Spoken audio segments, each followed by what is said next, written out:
Bem, o que é que Damásio diz sobre sentimento, sobre emoção? A teoria dele apresenta o que ele chama de cadeia dos sentimentos, né? Que ele chama de uma cadeia bastante complexa. E o que é que tem nessa cadeia dos sentimentos? Ele faz uma diferença entre emoção e sentimento e diz que nós sentimos emoções de alguma coisa. Sentimos emoções de alegria, sentimos emoções de tristeza, sentimos emoções de ansiedade, por exemplo, que é o tema que a gente está falando aqui. Bom, como é que é essa cadeia? Essa cadeia é um contínuo. Imagine o seguinte, essa cadeia é composta por, digamos, 4 passos, de forma resumida. Ele parte da seguinte premissa: nenhum objeto, pessoa ou situação tem neutralidade emocional. O que ele quer dizer com isso? Ele quer dizer que qualquer pessoa, qualquer objeto, qualquer situação com a qual eu ou você nos depararmos, ela vai gerar em nós alguma emoção. Sabe-se lá qual, mas alguma ela vai gerar. Isso quer dizer que quando, né, a gente diz, por exemplo, que o que você sentiu, o que você achou disso? Eu sou indiferente. Até a indiferença é uma emoção. Emoção e indiferença. Emoção, eu não estou ligando, né? Mas tem algum motivo e isso me afeta de alguma maneira no sentido de causar alguma sensação em mim.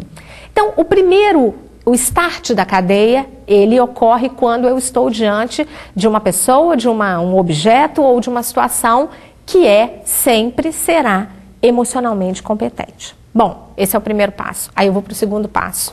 O segundo passo é quando eu faço uma avaliação dessa pessoa, desse objeto ou dessa situação.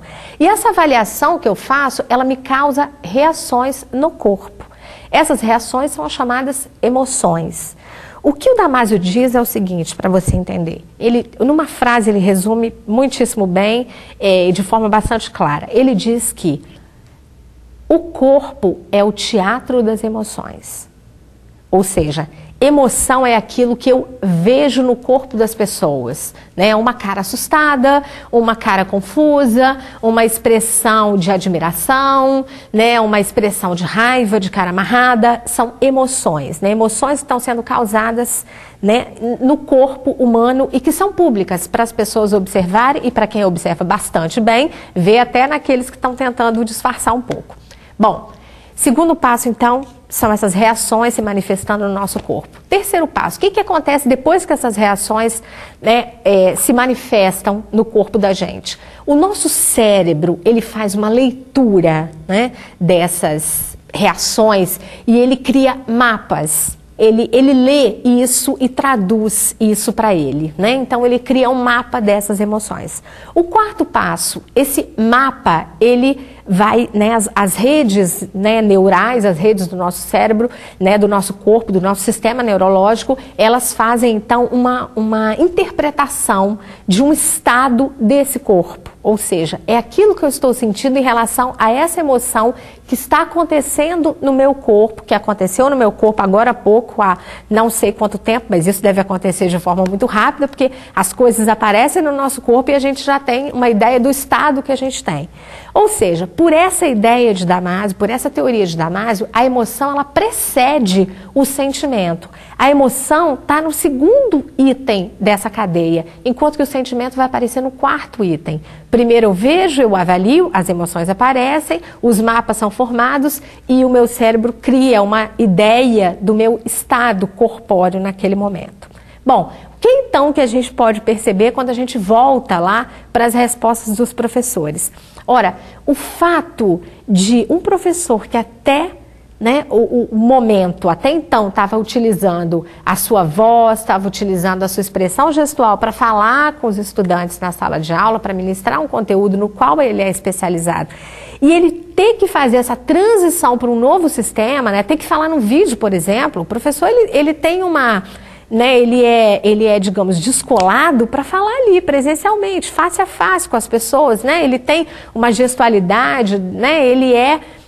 Digamos, ele tem uma liberdade de gesto naquele ambiente. Agora, estar aqui diante de um vídeo pode ser uma coisa que intimida a pessoa, né? Ter que escrever um conteúdo, aquele mesmo conteúdo que ele apresentava na sala de aula, na tela do computador, sem olhar para um aluno, é uma coisa que intimida o professor. Então ele vai, essa situação, né, de ser convidado, por exemplo, para atuar num programa de educação à distância, quando nós fizemos isso, né, na instituição em que eu trabalho, que é a FAES aqui no Espírito Santo, nós vimos no rosto do professor, era como se ele falasse assim, meu Deus, será que isso vai dar certo? Será que eu sou capaz? Como é que eu vou fazer esse tipo de trabalho? Eu vou ter que mudar totalmente o meu contexto de trabalho, meu cenário de ser professor e ir para um novo que eu não conheço, que eu não faço nem ideia. Então, é aceitável, é justificável que uma pessoa que tenha estado acostumada tanto tempo a exercer o seu papel profissional num outro cenário, ao vir para esse cenário permeado de tecnologias, né,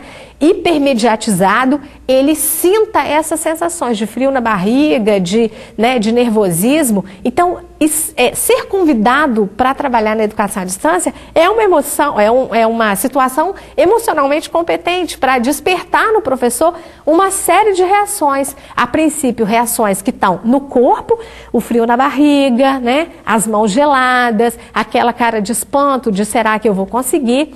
E depois ele vai criando um estado desses sentimentos a partir de mapas que vão sendo, né, conforme a teoria de Antônio Damasio, que foi a nossa referência nesse estudo para fazer a análise dessas respostas. Ele vai criando, então, a partir dessa situação, dessas reações corporais, ele cria um estado de sentimento dele, né? Como eu estou me sentindo. Nós estamos sempre ouvindo, né, as pessoas dizerem que a ansiedade é o mal do século, é o mal dos tempos, né, a doença do tempo moderno.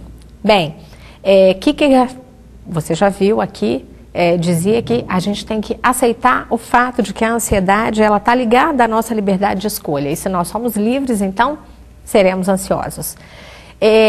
Isso é inválido? Não, isso não é inválido, mas eu acredito que quando a neurociência fala para a gente da ideia de cadeia dos sentimentos, ou seja, ela diz como o sentimento surge no nosso organismo, né, em nós, eu acho que ela dá uma deixa para a gente analisar aquilo que a gente está sentindo.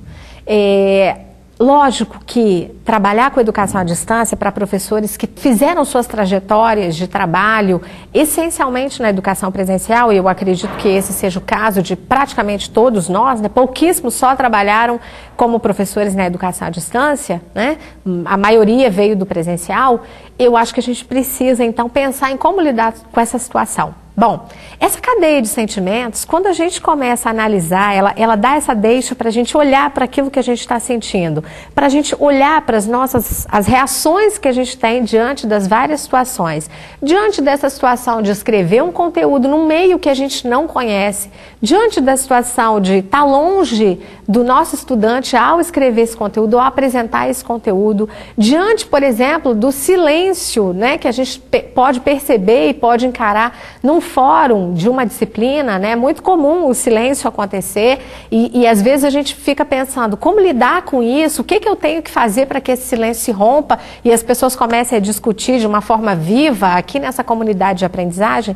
Enfim, essa ansiedade ela vai acontecer, né? É normal que ela aconteça, mas ao analisar essas reações que essas situações causam na gente, ao acolher esse sentimento de ansiedade, a gente tem, acho que o primeiro passo, a gente está dando o primeiro passo para começar a compreender em como o nosso organismo reage a essa situação, que é nova para a gente, que vai ser nova talvez para aí 1 ou 2 gerações de professores mais, mas que a gente vai se adaptar a ela, né? É um processo que ele não acontece simplesmente pelo fato de que é assim mesmo e pronto, mas é uma deixa para a gente avaliar aquilo que a gente sente e se dar a liberdade de sentir. Se dar a liberdade de sentir o frio na barriga, se dar a liberdade de sentir o medo, de sentir a sensação de solidão. Então, vivenciar essas emoções, vivenciar o sentimento dessas emoções, a hora em que eu estou sentindo e o que elas causam, talvez seja um passo extremamente importante para que a gente consiga